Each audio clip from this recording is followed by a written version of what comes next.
गाय पाचते का वासराला? हा बर बर, मग धार काढताय नाही? मग धार काढत नाही धरून गायला? काढत होता तुम्ही? मग आता धरल्यावर वासरू पाचते?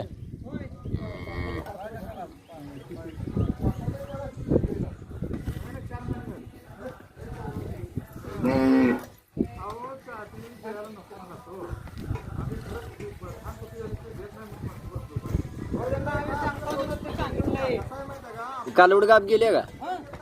हा ही शंभूकड घालवली अलीकडचे? हा हा, जार राहिले का गाप? किती महिने झाले? ती उपसल्या कुठे लागेल बघा.